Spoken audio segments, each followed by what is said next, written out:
মন্ত্ৰীসভাৰ সতীৰ্থ ৰণোজ পেগু আৰু জয়ন্ত মল্ল বৰুৱা ডাঙৰীয়া, অসম প্ৰদেশ ভাৰতীয় জনতা পাৰ্টিৰ সভাপতি তথা দৰং ওদালগুৰিৰ সাংসদ দিলীপ শইকীয়া ডাঙৰীয়া, গুৱাহাটী লোকসভা সমষ্টিৰ সাংসদ বিজুলী কলিতা মেধি ডাঙৰীয়ানী, শ্ৰীযুত মতিলাল ৰাভা ডাঙৰীয়া ৰাভা ছাত্ৰ সন্থাৰ সভাপতি, ললিতা ৰাভা ডাঙৰীয়ানী ৰাভা ওমেন কাউন্সিলৰ সভানেত্ৰী, দশানন ৰাভা ডাঙৰীয়া ছিক্স শিডিউল ডিমাণ্ড কমিটিৰ সভাপতি, শ্ৰী দীপাংকৰ নাথ ডাঙৰীয়া, সোণাৰাম ৰাভা ডাঙৰীয়া ৰাভা হাছং অট'নমাছ কাউন্সিলৰ অধ্যক্ষ, অলকা ৰাভা ডাঙৰীয়ানী উপাধ্যক্ষ ৰাভা হাছং অট'নমাছ কাউন্সিল, আমাৰ মাজত উপস্থিত ৰাভা হাছং অট'নমাছ কাউন্সিলক আজি শপত বাক্য পাঠ কৰোঁতা জিলা আয়ুক্ত খনীন্দ্ৰ চৌধুৰী ডাঙৰীয়া, ৰাভা হাছং অট'নমাছ কাউন্সিলৰ প্ৰিন্সিপাল ছেক্ৰেটাৰী প্ৰাঞ্জল চৌধুৰীকে আদি কৰি সভাত উপস্থিত ৰাইজ, আই মাতৃসকল আৰু যুৱক যুৱতী বন্ধু বান্ধৱীসকল, অসমৰ অন্যতম ভূমিপুত্ৰ, সমৃদ্ধ ইতিহাস আৰু কলা সংস্কৃতিৰে পূৰ্ণ ৰাভাসকলৰ লগতে বিভিন্ন জাতি জনগোষ্ঠীৰ সমন্বয় ক্ষেত্ৰ ৰাভা হাছং স্বায়ত্তশাসিত পৰিষদৰ অঞ্চলত বাস কৰা সমূহ ৰাইজলৈ মই পুনৰ একবাৰ শুভেচ্ছা আগবঢ়াইছোঁ। বহাগ বিহু আহি আছে, আপোনালোক সকলোকে বহাগ বিহুৰো আগতীয়া ওলগ জনালোঁ। গোৱালপাৰা জিলাৰ জয়ৰামকুছিৰ পৰা আৰম্ভ কৰি কামৰূপ জিলাৰ ৰাণীলৈ বিস্তৃত হৈ থকা এই স্বায়ত্তশাসিত পৰিষদৰ নিৰ্বাচন 2 এপ্ৰিল তাৰিখে অনুষ্ঠিত হৈ যায়। এইবাৰ নিৰ্বাচনত এটা উল্লেখযোগ্য দিশ আছিল যে গোৱালপাৰা জিলাত প্ৰায় 70% লোকে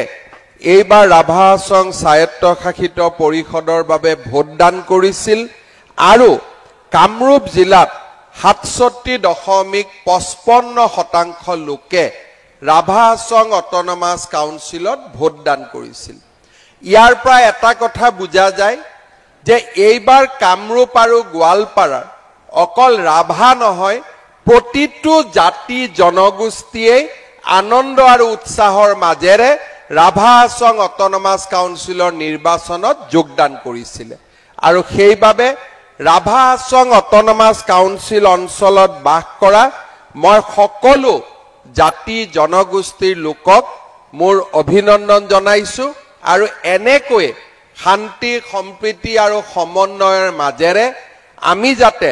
ৰাভা হাছং স্বায়ত্তশাসিত পৰিষদখনক আগবঢ়াই লৈ যাব পাৰোঁ, তাৰ বাবে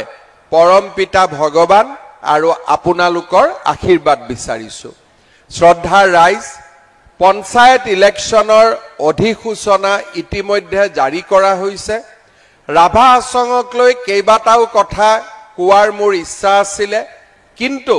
নিৰ্বাচনী বাধা নিষেধ থকা বাবে মই কেইটামান বিষয় মাত্ৰ উল্লেখ কৰিব বিচাৰোঁ, যিকেইটা বিষয়ে এটা সুন্দৰ বাৰ্তা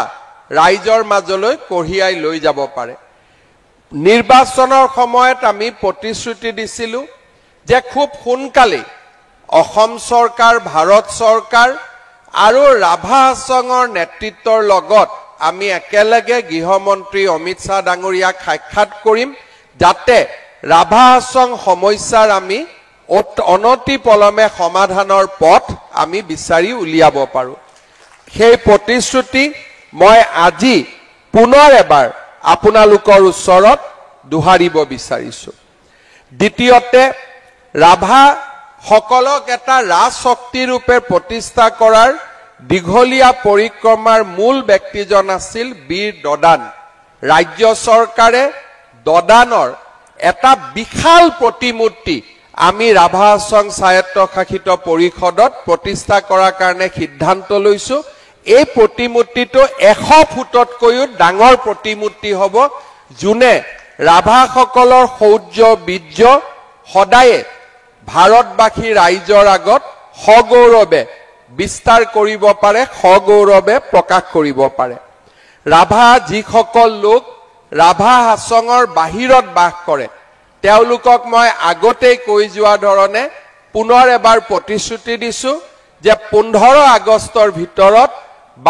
ৰাভা হাছং স্বায়ত্তশাসিত পৰিষদৰ বাহিৰত বাস কৰা ৰাভাসকলৰ যি কাউন্সিলৰ ডিমাণ্ড আছিলে সেই ডিমাণ্ডটো আমি 15 আগষ্টৰ আগতে সুমীমাংসা কৰিম সেই প্ৰতিশ্ৰুতিও মই আজি আপোনালোকৰ ওচৰত দিব বিচাৰিছো চতুৰ্থতে ৰাভা হাছঙত 36 গৰাকী কাউন্সিলৰক ৰাইজে ভোটদান কৰিছে আৰু 36টা সমষ্টিতে উন্নতি হ'ব লাগে কিন্তু ৰাভা হাছঙৰ সীমিত সুবিধাৰ বাবে তেওঁলোকে সকলো জাগাতে উন্নতি কৰিব নোৱাৰে মই ইলেকশ্যনৰ পিছত ৰাভা হাছঙৰ 36টা সমষ্টিৰ বাবে পৃথকে সুন্দৰ একোটা ধনৰ আবলটন আপোনালোকৰ কাৰণে কৰাৰ মই প্ৰতিশ্ৰুতি দিছো আজি মই সংখ্যা আদি ক'ব বিচৰা নাই যেহেতু আমাৰ ইলেকশ্যন চলি আছে কিন্তু 36 ইনটু 2 3 4 যি হয় আমি এটা ভাল টকা এটা আমি আপোনালোকক দিম যাতে একেবাৰে মেঘালয় সীমাৰ পৰা ৰাণীলৈকে প্ৰত্যেকটো সমষ্টিতে আমি কিবা এটা নহয় কিবা এটা আমি ভাল কাম কৰিব পাৰো সেই প্ৰতিশ্ৰুতিও মই আজি ৰাইজৰ আগত দাঙি ধৰিছো পুনৰ এবাৰ আমাৰ ভাৰতীয় জনতা পাৰ্টি ৰাভা হাছং যৌথ স্বায়ত্তশাসিত পৰিষদক ৰাভা হাছং যৌথ সংগ্ৰাম সমিতিক সুন্দৰ বিজয়ৰ বাবে মই ধন্যবাদ জনাইছো আৰু লগতে আন যিসকল দল বা নিৰ্দলীয় প্ৰাৰ্থী বিজয়ী হৈছে তেওঁলোককো মই অভিনন্দন জনাইছো পুনৰ এবাৰ এই সুন্দৰ বিজয়ৰ বাবে মই ৰাভা হাছং যৌথ সংগ্ৰাম সমিতি আৰু মুখ্য কাৰ্যবাহী সদস্য টংকেশ্বৰ ৰাভা ডাঙৰীয়াক অভিনন্দন জনাইছো ভাৰতীয় জনতা পাৰ্টিৰ সুন্দৰ ফলাফলৰ বাবে আমাৰ দলৰ সভাপতি দিলীপ শইকীয়া ডাঙৰীয়াক অভিনন্দন জনাইছো আৰু যি ৰাজনৈতিক দল নিৰ্দলীয় প্ৰাৰ্থী জিকিছে তেখেতসকলকো মই আমাৰ সকলোৰে হৈ শুভেচ্ছা জ্ঞাপন কৰি মই মোৰ বক্তব্যৰ সামৰণি মাৰিছো ধন্যবাদ জয় হিন্দ বন্দে মাতৰম জয়তু ৰাভা হাছং